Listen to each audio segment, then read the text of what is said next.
Hi mga karagkarag! Welcome back to my vlog. Sa magandang gabi sa inyong lahat mula dito sa Lasak City. So habang nagmumuni-muni ako dito mga karagkarag at naghihintay sa laban ni CJ sa Miss Grand International 2024, kinabahan ako. Ewan ko sa inyo mga karagkarag kung magkapareho tayo ng nararamdaman ngayong gabi habang papalapit na yung oras.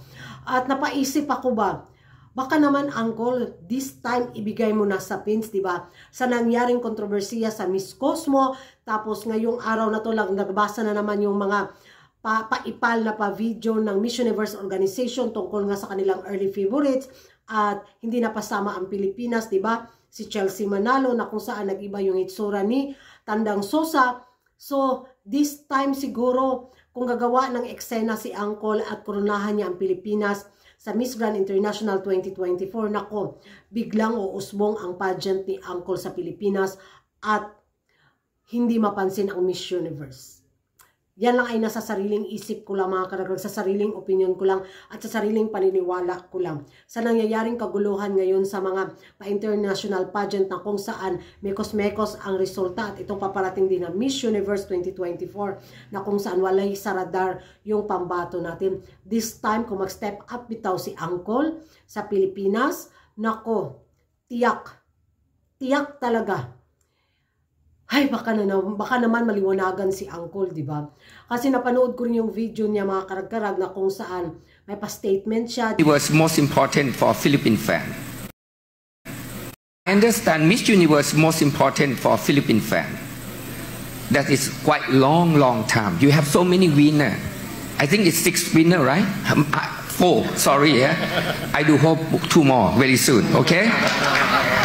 By the way, but the Golden Crown still waiting for you. Next year. Do you want it? Yeah. If you want it, come close with me. I can give you very soon. Don't far away from me. We are very fair pageant. If I always loving you. I tell you very sincere, Philippines. Even Miss Sociology, they always complain me. They always talking some not so nice, but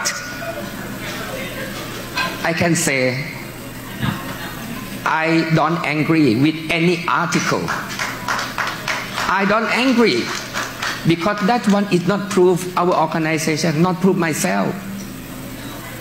The most important proof myself is the quality of the production and the viewer during the time of live, more than 2 million watching and now more than 15 million viewers for the final night. This is the most important benefit for Philippines. How you imagine if someday very soon Philippines will win, you see how much promote your country. This is the most important. So come back to us. We walk together, we work together, and we succeed together. Must be more important than other. Thank you so much. So yan ang mga karagkarag na panood na ninyo yung naging statement ni Uncle. Baka naman Uncle, ito na yung hinihintay mong kandidata na gusto mo makoronahan sa gininto ang corona mo.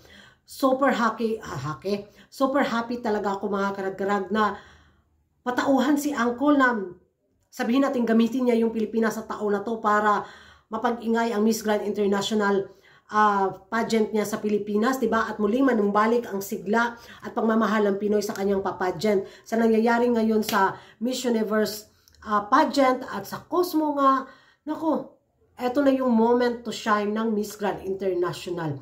So, I'm hoping talaga mga karag-karag na ibigay kay CJ. Pero ayoko mag-expect, pero umasa talaga ako. Siguro isa ako sa iiyak pag manalo si CJ mga karag-karag dahil alam niyo naman yung support ako sa kanya, diba? Kaya, ay, baka naman Uncle, sige na Uncle, ibigay mo na Uncle sa Pilipinas. Yung kaba ko, gipaningot ko, nga ko kasabot sa akong gibati, mga karag-karagan. Ay!